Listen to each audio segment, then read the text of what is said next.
Bayaning Magsasaka IA Incorporated of Region 12 North Cotabato. Bayaning Magsasaka Irrigators Association Incorporated or BMIA, kinilala sa buong bansa bilang Most Outstanding IA for CY 2022 NIS category noong nakaraang 60th NIA Founding Anniversary Celebration.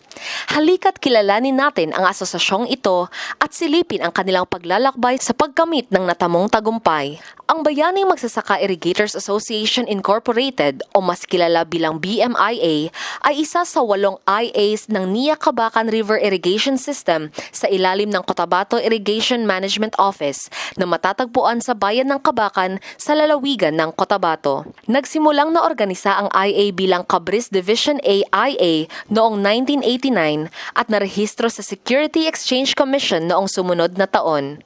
Ngunit dahil sa pag-expire ng kanilang registered term of existence na 20 taon, ang IA ay muling narehistro noong 2011 sa kasalukuyan itong pangalan na Bayaning Magsasaka Irrigators Association Incorporated. Sa kasalukuyan, ang BMIA ay may service area na 555.19 ektarya ng sakahan na sinasakupan ng 4 na barangay ng Katidtuan, Upper Paatan, Lower Paatan at Osias. Dumadaloy ang supply ng kanilang tubig mula sa dam ng Cabacan RIS na pinapatubigan ang sakahan ng 406 na mga magsasaka. Umaabot hanggang 154 kavans ang average na ani ng BMIA bawat cropping. Layunin ng BMIA na matulungan ang mga magsasaka na magkaroon ng sapat na kabuhayan sa pamamagitan ng pagbibigay ng tapat at maayos na serbisyo. Lagay talaga namin sa kanilang kaisipan na ito ay hindi panandalian kundi ito isang paglalakbay. It is a journey. And kung paglalakbay man ito, walang magsasaka na maiiwan.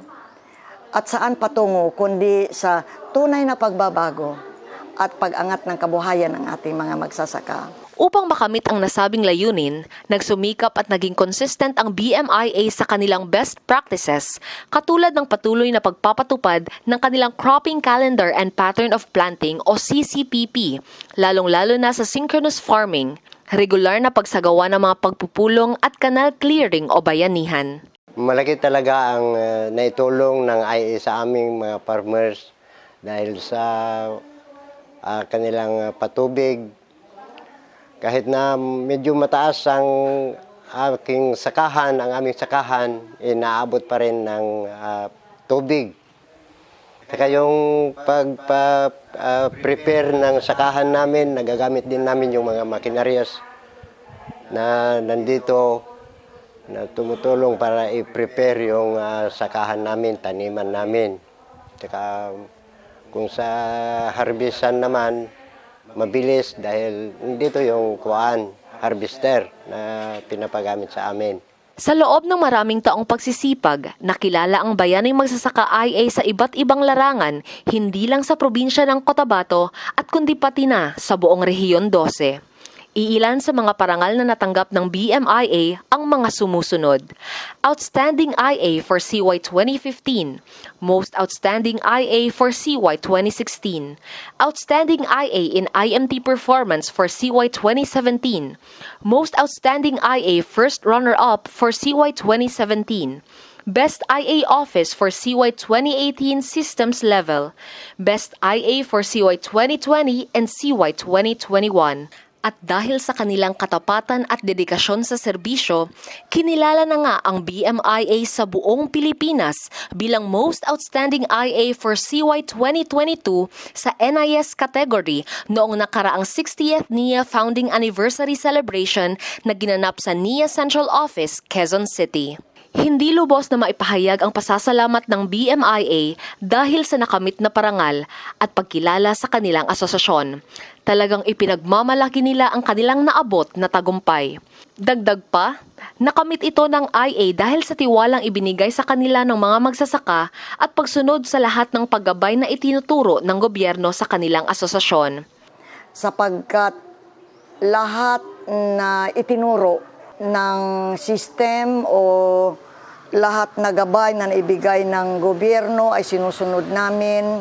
yung tinatawag naming vision na kung saan maging epektibo and functional IA para lamang anumang programa ng NIA ay ma-showcase namin. And then, the most important is we would be able to achieve the dream of the IA for self-reliance.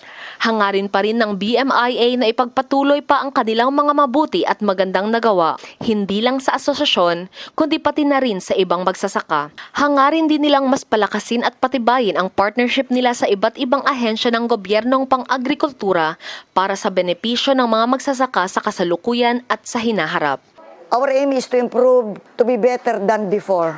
Yun lang ang aming hinahangad upang magiging huwaran ng mga susunod na mga henerasyon at may pagpapatuloy ng mga kabataan na nandito at nakamasig sa amin. Malaki ang pasasalamat ng IA sa kanilang mga partner na ahensya, lalong-lalo na sa NIA dahil sa mga programa nito.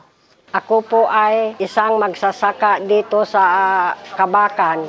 Ako po ay nagpasasalamat sa kay Mayor, saka kay Kapitan, sa lahat ng mga leader. Ako po ay nagpapasalamat rin sa BIMIA IA na aming gabay para mapabuti ang aming pagsasaka at mapaganda ang aming pamumuhay.